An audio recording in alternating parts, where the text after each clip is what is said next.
બજારની વાતમાં આપનું સ્વાગત છે। હું છું પ્રીતિ દલાલ અને આપણી સાથે આજે જોડાઈ રહ્યા છે માર્કેટ एक्सपर्ट सुनील सुब्रमण्यम। सुनील जी, बहुत स्वागत है आपका CNBC बाजार में। और मार्केट कितना वॉलेटाइल रहा है हम जानते हैं, लेकिन आगे जाके क्या लगता है कि कैसे ये वॉलेटिलिटी का कुछ हम नज़दीक में अंत देख रहे हैं, जो करेक्शन हो रहा है उसका कुछ अंत देख रहे हैं, कितना ये ग्लोबल क्यूज़ अपने को हमें इफ़ेक्ट कर रहे हैं अपने मार्केट्स को, और जो ये टैरिफ ट्रेमर्स जो आते रहते हैं उसका क्या करें अभी कि कैसे मार्केट रिएक्ट करेगी, क्योंकि अभी भी निश्चित नहीं है कि कौन से टैरिफ लगाए जाएंगे। लेकिन अभी जो चल रहा है Trump versus rest of the world, और टैरिफ की रोज़ रात को हमें कुछ बातें सुनाई देती है, सुबह मार्केट रिएक्ट करते हैं। कैसे आप देख रहे हैं मार्केट के सेंटिमेंट्स को, आप कैसे देख रहे हैं? देखिए, ट्रम्प की जो बात है तो वो उसमें मेरे को अप्रैल लग जाएंगे, बिकॉज उसकी जो भी रेसिप्रोकल टैरिफ वो अप्रैल 1 से लागू होने वाली है, और वो स्टडी कर रहे हैं कि कितने देश के ऊपर कितना लगाना चाहिए। तो ये अनसर्टेनिटी फॉरेनर्स की तरफ से फैली रहेगी। खाली एक हल हो सकता है कि अगर रशिया यूक्रेन वॉर में जो ट्रम्प की टीम उधर जाके बात कर रही है सॉल्व करने के लिए, अगर उधर पॉजिटिव न्यूज़ आ जाए तो शायद एक रिस्क ऑन फ्रेमवर्क आ सकता है। नहीं तो अभी तक एफआईआईस क्या कर रहे हैं कि यूएस में ही निवेश कर रहे हैं, एक यूएस डेट में जहाँ पे गवर्नमेंट ही उनको 4.5% की रिटर्न दे रही है, या यूएस इक्विटीज में जहाँ ट्रम्प की एक्शंस का एक पॉजिटिव इम्पैक्ट यूएस बिजनेस के ऊपर है। तो नेचुरली सेफ्टी एट होम यही है एफआईआईस, क्योंकि 40% हमारे जो एफआईआई इनफ्लोस है वो यूएस से आते हैं, तो इसलिए वो इम्पोर्टेंट है।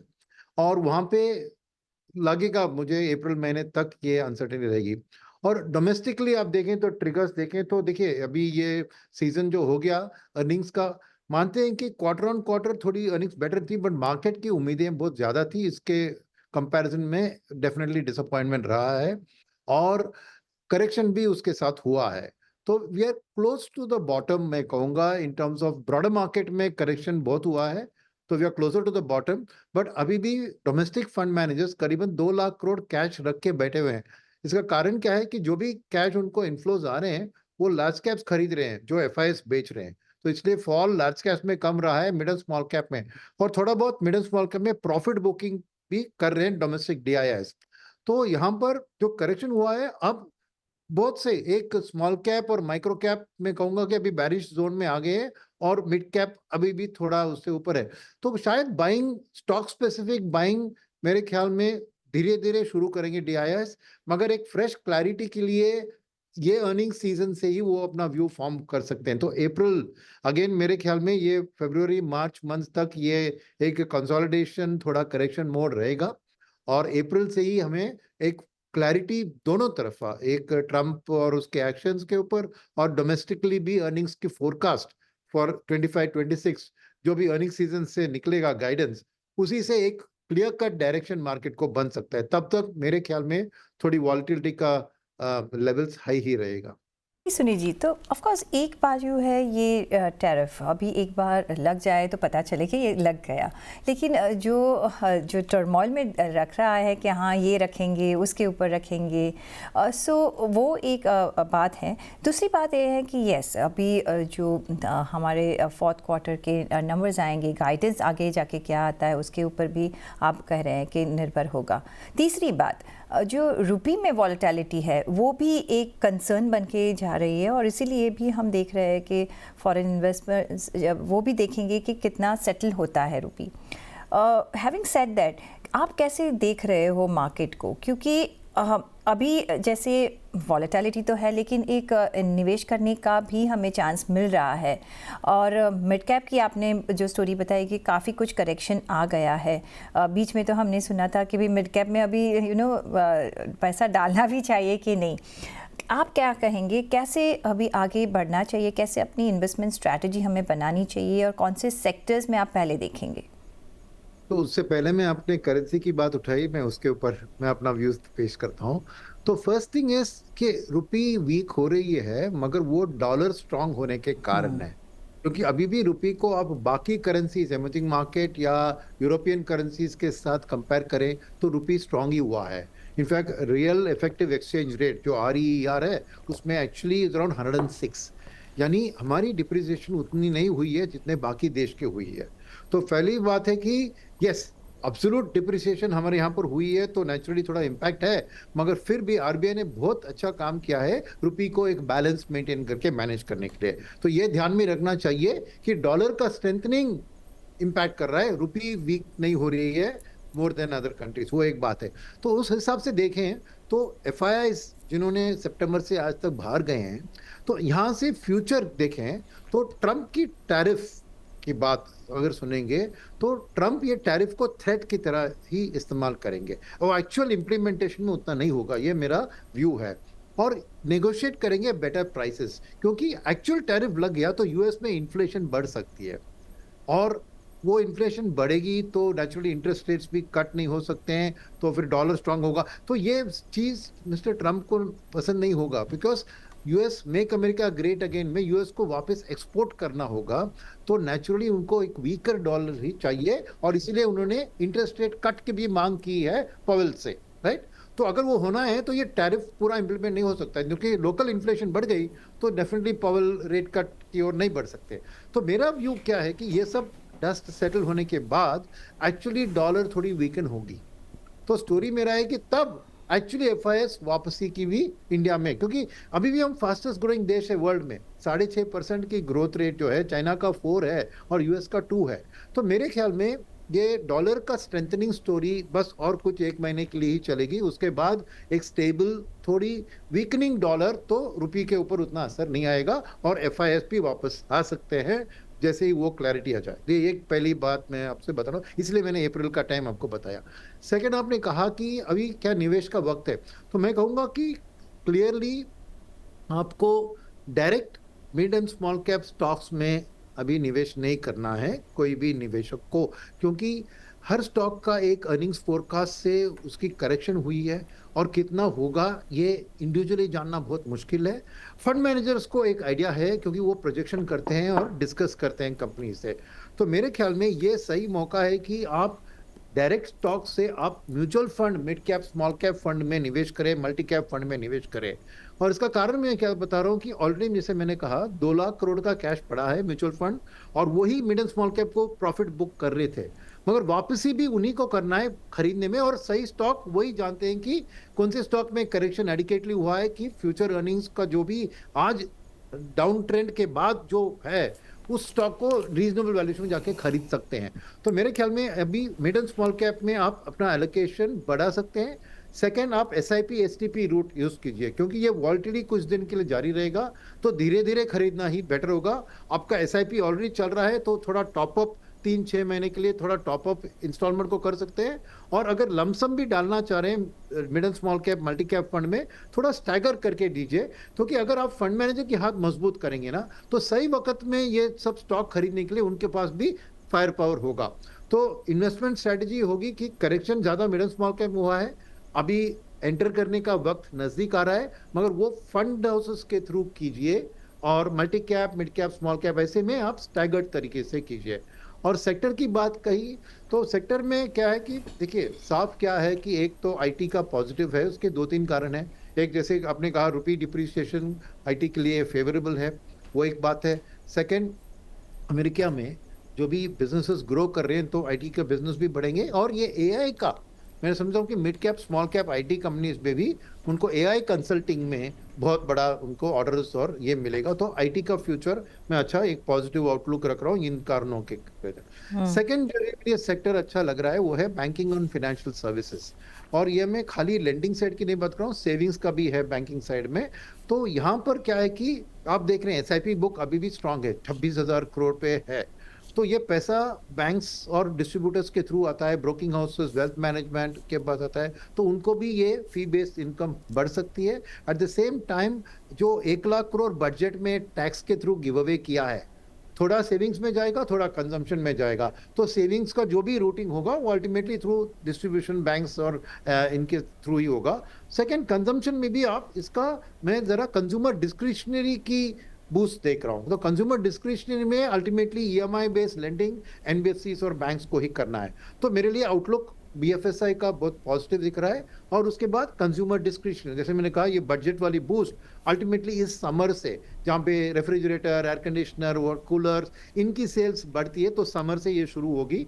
तो मेरे ख्याल में ये 3 सेक्टर मैं मानता हूँ कि एक अच्छा निवेश के लिए अभी सही वक्त है। बट जो भी करें आप एक स्टैगर्ड अप्रोच से कीजिए, क्योंकि थोड़ी वॉलेटिलिटी कुछ दिन के लिए रहेगी।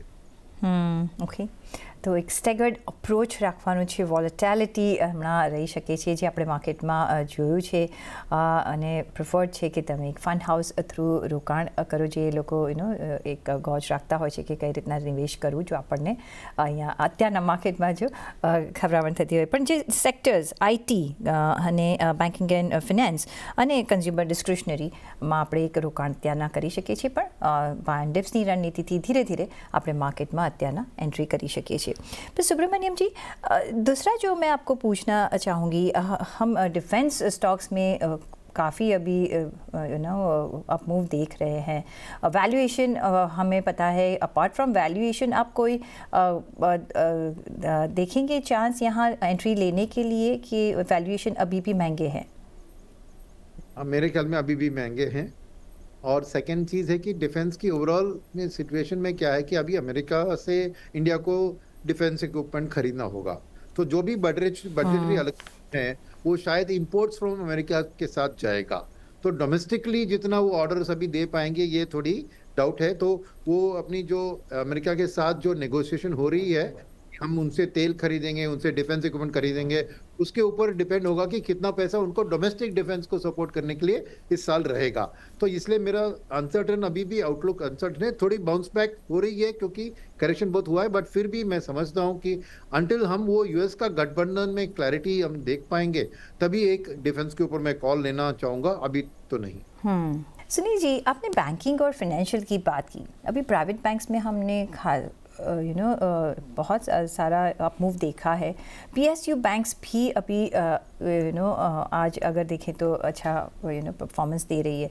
लेकिन कैसे आप बैलेंस करेंगे between NBFCs, private banks, PSU banks, insurance sector, capital markets associated counters, AMCs? ये अभी बीएफएसआई बहुत बड़ा हो गया है. कैसे आप डिवाइड करेंगे आपके फंड्स? तो मैं रैंक करूंगा इनको in order of preference. Okay, तो मेरे लिए फर्स्ट रैंक होगा प्राइवेट सेक्टर बैंक्स। और कारण मैं बताता हूँ कि जैसे मैंने कहा, ये 1 lakh crore budget give away का इम्पैक्ट कंजम्पशन ऑन सेविंग्स में किस स्प्लिट पे होगा, कहीं पे पढ़ा मैंने 60,000 करोड़ कंजम्पशन में जा सकता है, 40,000 सेविंग्स। तो प्राइवेट बैंक्स एक स्वीट स्पॉट में है, वहाँ दोनों तरफा, चाहे वो एचडीएफसी, आईसीआईसीआई, जो वही कोटक, बड़े बड़े एक्सिस देखे तो उनका बड़ा डिस्ट्रीब्यूशन का आर्म भी है और बड़ा उनका लेंडिंग का आर्म भी है, और रिटेल लेंडिंग में वो प्राइवेट सेक्टर पब्लिक से आगे है। तो मेरा फर्स्ट पिक होगा private sector bank. Second pick होगा एनबीएफसीज, गुड क्वालिटी एनबीएफसीज, क्योंकि लेंडिंग में वही जो एक लास्ट माइल कन्वर्टिबिलिटी उनके पास होता है, और जाके ईएमआईस के जरिए लेंड, चाहे वो पर्सनल लोन हो, गोल्ड लोन हो, जो भी है उसमें वो लीडिंग है। तो मैं उनका मार्केट शेयर बढ़ते हुए देख रहा हूँ। सेकंड, थर्ड मेरे लिए होंगे अपने जो कैपिटल मार्केट रिलेटेड, चाहे वो ब्रोकिंग हो, एमसीज हो, इंश्योरेंस हो, या स्टॉक एक्सचेंजेस हो, क्योंकि ये सेविंग्स का जो 26,000 एसआईपी बुक है, उसमें ये एक्स्ट्रा मनी जो आ रहा है उसमें से ये भी बढ़ने का एक नेचुरली, अभी मिडिल स्मॉल कैप में थोड़ा पेन है, तो थोड़ा 1-2 महीने के लिए थोड़ी एक कंसोलिडेशन हो सकती है, मगर उसके बाद वापस मैं उसको पिकअप करते हुए देखो, वो मेरी थर्ड पिक होगी। फिर फोर्थ पिक होगी मेरे लिए पब्लिक सेक्टर बैंक्स। वहां पे भी गुड क्वालिटी बड़े बड़े पब्लिक सेक्टर बैंक्स, क्योंकि वहां पे मैं बेनिफिट ऑफ कासा, ये जो पैसा आएगा उसमें कासा का, उनका नेचुरली उनका ब्रांच नेटवर्क ये सब बहुत बढ़िया है। और पब्लिक सेक्टर बैंक्स में मैं इसलिए अभी भी थोड़ा इन्वेस्टमेंट कर रहा हूँ क्योंकि मेरा एक साल के बाद मैं प्राइवेट सेक्टर कैपेक्स, अभी कंजम्पशन की थोड़ी बढ़त होगी तो कैपेसिटी यूटिलाइजेशन बढ़ेगी, तो पब्लिक सेक्टर बैंक्स ही आपको corporate small and mid cap, small SME enterprises को जो कैपिटल गुड सप्लायर्स उनको लेंड करेंगे, उनकी ऑर्डर बुक्स बढ़ेगी। तो थोड़ा एक 9 मंथ, 12 मंथ, 1-1.5 साल का आउटलुक रखूंगा, तो मेरे लिए पीएसबीएस का बिजनेस बहुत बढ़ेगा। फिर इसके बाद मैं आऊंगा छोटी मोटी प्राइवेट सेक्टर बैंक्स और छोटी मोटी एनबीएफसीज, जो थोड़ी बार उनको एनपीए का भी प्रेशर है, जहाँ पे उन्होंने लेंडिंग, पर्सनल लेंडिंग में बहुत दिया है उन्होंने, तो थोड़ा उधर मार्जिन प्रेशर में सब देख रहा हूँ, एनपीए का लेवल देख रहा हूँ, तो वो लास्ट पिक होगा मेरा। तो ये मेरी रैंकिंग बीएफएसआई स्पेस के अंदर। साथ में जैसे कि मेटल एज अ सेक्टर आप कैसे देखोगे जहां टैरिफ के ट्रेमर्स ज़्यादा हो सकते हैं? फार्मा जो अच्छा कर रही है हमने देखा था, लेकिन ये टैरिफ की वजह से यहाँ भी एक थोड़ा आप देख रहे हैं कि थोड़ा डाउन टूवर्ड्स मूवमेंट आ सकता है। ये दोनों सेक्टर पे आप कैसे नज़र रखेंगे? कौन से दो सेक्टर, मेटल और फार्मा हेल्थ केयर? सो मैं फर्स्ट फार्मा का एड्रेस करता हूँ। फार्मा में मैं स्टिल पॉजिटिव हूँ। क्यों मैं बता रहा हूँ कि अल्टीमेटली देखिए, हमारे डोमेस्टिक में फार्मा इंडस्ट्री है ना, उसका एक एक्सपोर्ट लेग होता है, एक डोमेस्टिक लेग होता है। और डोमेस्टिक लोग बहुत अच्छा कर रहा है बिकॉज इंश्योरेंस पेनिट्रेशन के कारण आज डायग्नोस्टिक्स और हॉस्पिटल्स ये सब की बिजनेस बहुत बढ़ रही है और फ्यूचर आउटलुक भी अच्छा है बिकॉज अवेयरनेस ऑफ मेडिकल और पीपल हॉस्पिटलाइज हो रहे हैं, टेस्ट कर रहे हैं, ये सब कोविड के बाद ही एक पॉजिटिव मूव चल रहा है, उसकी बेनिफिट फार्मा इंडस्ट्री स्पेस को डोमेस्टिक साइड में मिल रही है। सेकंड जो अच्छा बढ़ रहा है फार्मा के अंदर वो है मेडिकल टूरिज्म, जहाँ पे अफ्रीकन देश, बांग्लादेश, उस तरफ से बहुत से पीपल इधर ट्रीटमेंट के लिए आ रहे हैं बिकॉज इंडिया का कॉस्ट ऑफ ट्रीटमेंट बहुत सस्ता है कंपेयर टू द रेस्ट। तो ये टूरिज्म का भी बहुत अच्छा पोटेंशियल है जहाँ पे वीकनिंग रूपी का बेनिफिट भी उनको मिलेगा। तीसरी होती है एक्सपोर्ट ओरिएंटेड फार्मा, वहाँ पे भी एक पॉजिटिव रुझान है, मगर क्या है कि चाइना सबसे बड़ा सप्लायर ऑफ एपीआई है, तो उसमें से एक डेंजर भी है क्योंकि अगर यूएस ने बहुत टैरिफ लगा दिया चाइना के ऊपर तो चाइनीज प्रोडक्ट्स यहाँ पे डंप करने की कोशिश करते हैं, तो इंडिया उसको प्रोटेक्टिवली एंटी डंपिंग ड्यूटी कुछ करना होगा तो प्रोटेक्ट। नहीं तो एक गठबंधन भी हो सकता है बिटवीन इंडिया एंड चाइना कि वो प्रोडक्ट को चाइना में शुरू करके फिनिशिंग प्रोडक्ट इंडिया में करें और export to USA from India करें, तो शायद उसमें वो टैरिफ से भी बच सकते हैं और इंडियन एक्सपोर्ट फार्मा को भी। तो ये एक मैं कहूँगा कि डायलेमा हॉर्न्स है कि ये फार्मा का इम्पैक्ट नेगेटिव चाइनीज डंपिंग के कारण होगा या गठबंधन के साथ फार्मा एक्सपोर्ट भी हो सकता है। तो ये स्पेस को थोड़ा वॉच करना पड़ेगा कि कैसे हम ट्रम्प के साथ डील करते हैं और चाइना के साथ डील करते हैं। तो मीडियम टर्म में ये सॉर्ट आउट हो जाएगा, बट शॉर्ट टर्म में थोड़ा पेन इसके कारण, चाइनीज डंपिंग के कारण आ सकता है, तो इसमें थोड़ा सावधान रख के वॉच करना है। मगर अगर कुछ अच्छी एग्रीमेंट्स बन गई इसमें तो फार्मा कैन बूम। तो एक डॉलर का स्ट्रेंथनिंग और रुपी का वीकनिंग भी एक्सपोर्ट फार्मा के लिए पॉजिटिव है। तो ओवरऑल ये एक बैलेंस्ड अप्रोच मैं लूंगा फार्मा के अंदर, प्रो डोमेस्टिक और एक्सपोर्ट में वेट एंड वॉच। और आपने मेटल्स की बात करी, अब मेटल्स में क्या है, नेचुरली अगर ये एक्चुअली टैरिफ लग गए तो मेटल्स के ऊपर बहुत डेंजर सिचुएशन होगा। मगर क्या है इसमें कि जैसे मैंने कहा कि ट्रम्प जी की टैरिफ्स मेरे ख्याल में थ्रेट की मोर लाइक है, तो एक्चुअल इम्पैक्ट इसका कैसे आता है। और इंडिया में क्या है कि मेटल का डिमांड स्ट्रांग रहेगा क्योंकि एक तो कंक्रीट में स्टील की डिमांड होती है, फिर बिल्डिंग मटेरियल्स में कॉपर, एल्यूमिनियम, ये सब मेटल्स का इस्तेमाल होता है, तो डिमांड में कोई कमी नहीं है। एक गवर्नमेंट भी अभी वापस कैपेक्स की जर्नी शुरू करेगी तो ये सब डिमांड बढ़ेगी, पर दाम इसके लंदन मेटल एक्सचेंज में फिक्स होते हैं और वो इंटरनेशनल। अभी इंटरनेशनल क्या है, जैसे मैंने कहा, अगर रशिया यूक्रेन वॉर का सेटलमेंट हो गया फिर rebuilding of the war torn territories के लिए बहुत भयंकर डिमांड आ सकता है। तो वो एक बहुत बड़ा इफ फैक्टर है कि क्या ये रशिया यूक्रेन वॉर में अगले 3-6 महीने में एक सुझाव देख रहे हैं और सेटल होगा तो रीबिल्डिंग के लिए बहुत डिमांड होगा, तो कमोडिटी का एक बहुत बड़ा स्पाइक हो सकता है। तो ये एक इवेंट बेस्ड ट्रिक है, उस इवेंट को ट्रैक करना चाहिए। अगर वो इवेंट नहीं हुई तो टैरिफ का इम्पैक्ट भी कैसे एक्चुअली इंप्लीमेंट होता है, थ्रेट्स के बाद एक्चुअल टैरिफ का इंप्लीमेंटेशन कैसे करते हैं ट्रम्प जी, और उसके बेसिस पे ही आप मेटल्स पे एक कॉल लेते हैं। ये बहुत ग्लोबल सिक्लिकल सेक्टर है, तो मैं कहूँगा कि वेट करे, वॉच करे और सही मौके पे ही एंट्री करना है इसमें। Speciality chemical as a sector, यहाँ आप अपॉर्चुनिटीज़ कुछ देख रहे हैं निवेश करने के लिए?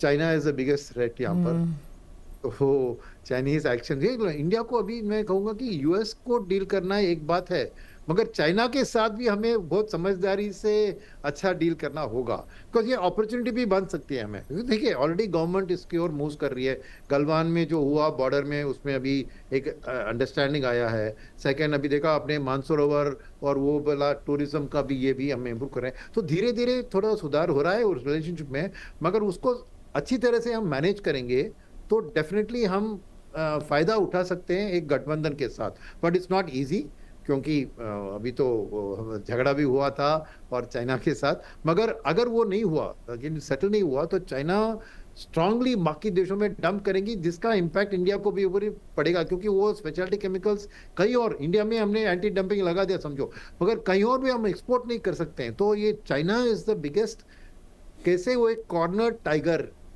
जब यूएस के ऊपर दबाव डालती है वो कैसे रिएक्ट करेगी, यह बहुत दिलचस्प चीज है। और इसीलिए चाइनीज एक्शंस को स्टडी करना बहुत जरूरी है, और उनके साथ हमारी गवर्नमेंट को अच्छी तरह डील करके फायदा उठा सकते हैं, पर क्या होगा कि नहीं देखना पड़ेगा। सो यस, एक बाजू यूएस है, एक बाजू चाइना है, हमें दोनों का सोचना है और अभी आगे बढ़ना है। ऑन दैट नोट, बहुत शुक्रिया सुनील जी हमारे साथ जुड़ने के लिए और आपके वैल्यूबल व्यूज़ हमारे साथ शेयर करने के लिए बहुत शुक्रिया। और અને એની સાથે જ મને પણ આપશો રજા પર જોડાયેલા રહેજો CNBC વજા સાથે। નમસ્કાર।